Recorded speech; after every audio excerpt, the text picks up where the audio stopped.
Yeah, these two home games this week are very, very important.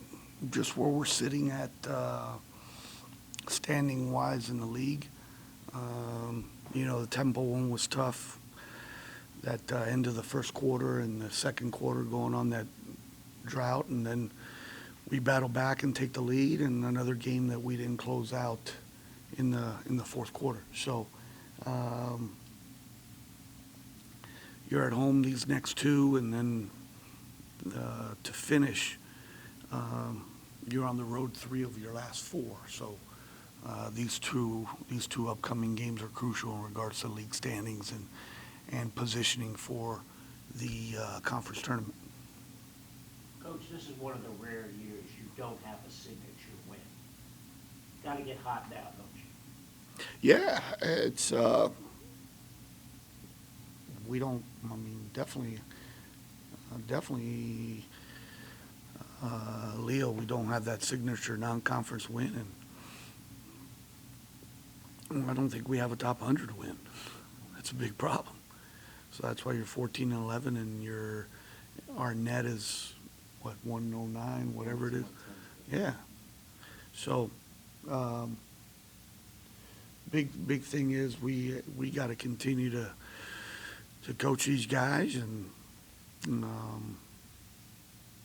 I've been impressed with Eveline on how well she's played these last couple games, but we got to have Carla and Danny both play well on the same night, same as Romy and Vicky, for us to have a chance. Just because our bench is not what it should be, and you look at where your points are going to come from. So we have a really, really small margin of error, right? So as far as I said it before, after non-league schedule, it's going to come down to Dallas to get to the NCAA tournament. But even now, the NCAA starting that secondary tournament, right, which is a lot different than the previous, NIT and the way that it's funded and everything like that. I mean, you're outside looking in. If your RPI is not in the top 80 in the country, you don't have a chance at getting in that as well, because there's only 32 bids for that new WBIT, WNIT, So, and it's totally different. And it's not, they didn't do on the women's side what they did for the men. That, on the men, 12 of the 32 bids are going to 6 lead teams. I don't know who thought of that idea and how wrong that is. So automatically, 12 of the 32 teams in their tournament are just selected because of league bias. It's not right. You're not picking the best 32 teams after the NCAA tournament. It's not right. So, but we can't think about that. I told our guys, I came back. We had a good practice yesterday, a good one today, and get ready for a Wichita State team here at home. That's all you can do. Coach, what's the one thing that has to improve for you guys to get back on the winning track? It's just not one thing. It's a bevy of things. I thought we rebounded at Temple. They were fourth best rebounding team in the country from an offensive rebound standpoint. And I thought we did a good job there. I thought the game before we did a good job taking care of the ball. It's like this team, you fix an issue, a new issue comes up. And in previous teams, you don't have those issues. So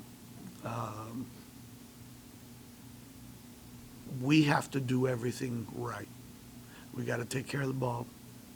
We can't give other teams second chances.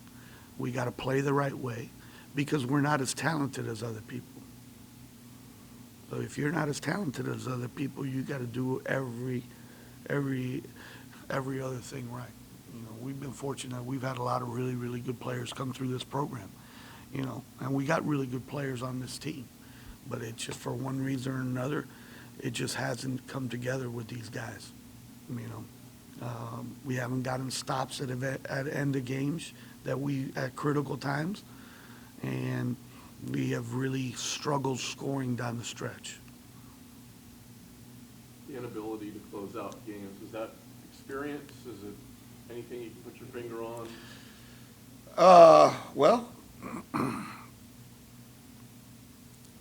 in closing out games, getting to the free throw line, and finishing games, making your free throws down the stretch, getting easy baskets, right? Either with a post touch or with a straight line drive, but also knocking down wide open shots at the end of games. So I think we got a lot of guys on this team that haven't been in those positions before. Our two leading scorers, one's a freshman and one's a transfer that has scored more points in 1 year than she did 3 years at her previous school, right? At the 5, you got Ave. Ave transferred in from a program that hadn't won, right? And she came here to try to experience some winning. And the rest of the guys on our team, besides Ariel with the ball in her hands, but she's more of defense people. The rest of our guys on our team have been role players and have had a tough time adjusting to taking that step outside of being a role guy. Coach, how's your team's psyche or mindsets right now? I mean, you said there's still much to look forward to potentially. You said it'll probably come down to Dallas, but how are they? You talked about how they're trying to keep their heads high. Well, I mean, if you're treating this like a job and everything that they get as a student athlete and appreciate everything that they're getting, I would think that, they got a lot to play for. The guys that aren't ain't going to be here next year, so that's going to be really easy.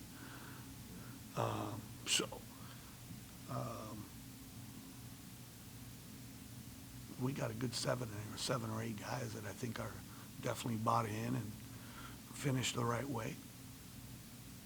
Different reasons why some guys ain't making shots and ain't playing well. Preparation, execution, investment. Outside of basketball and family, outside of family and school, basketball being the most important thing. That has to be the case, So, I think we got some really good guys that really care, right? But it's I said it from the very beginning. The success of this team was going to be, or who are going to be our guys to lead this team. How was the locker room going to be, And Sammy going down had a lot to do with that. But then can't put that all on Sammy, right? Got a lot of role guys in that locker room that got some minutes, but they were surrounded by really good players. Now they're not surrounded by good enough play. They're not surrounded by the players they've been surrounded in the past, and they have to do more, and they haven't been able to do more. And that's partly their fault, partly our fault. And I guess we haven't done a good enough job to get them ready and get them better to be successful in those positions. But,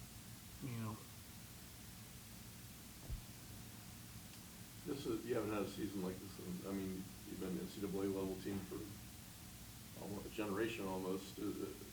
What is it like to kind of have a different issue that you haven't had in a long time? Does it test you in different ways as a coach, or are you thinking about things you haven't had to think about in quite a long time? You're searching for answers, right? You're trying to keep guys upbeat, keep team upbeat, demanding more from them, demanding more from your staff, trying different ways to play and prepare.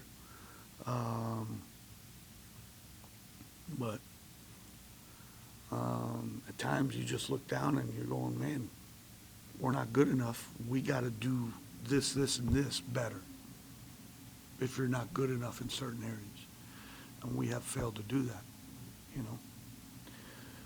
But, there's a lot of really, really talented teams around the country that underachieve, right? Well, I definitely thought we were going to be better.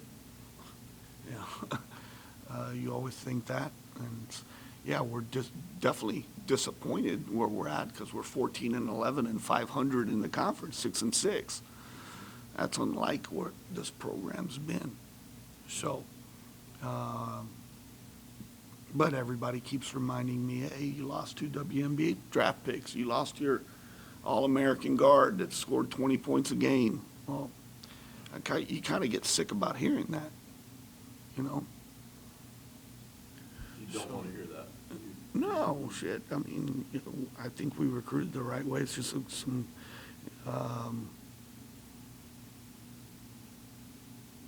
I think you hear that and, yeah, it puts things into perspective, but me as a competitor and how we practice and how we prepare every day, I'm disappointed where we're at. We should be, because 5 of our 6 conference losses were up 2-3 possessions with 5 to go. You know, so it's a collective effort when we win and when we lose. So,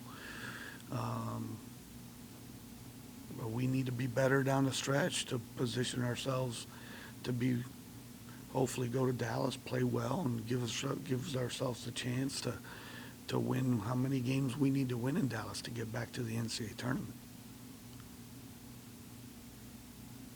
Do you feel like your post play has taken a big step forward here? The last couple games, I thought so. Yeah, the last 2-3 games, I think Abe's defended better. She's rebounded better. You know, it's good to see that. You know, hopefully that down the stretch that will continue to be a positive. Romy's been a bright spot on the offensive end. She just needs to. She understands it and hold herself accountable. We need her to defend better, and we need her wings to go to the glass and rebound more. We need more from them. You know, so yeah. And Vicky, is it just freshman stuff? Yeah, and you know what? She's getting a lot of different coverages and getting trapped and getting no catched, but you know, I think it's a maturity level. Some guys as freshmen are more mature than others. She's very, very talented, but I think she needs to do a lot more than just put the ball in the basket. And when the ball doesn't go in the basket, what other things can you bring to the team?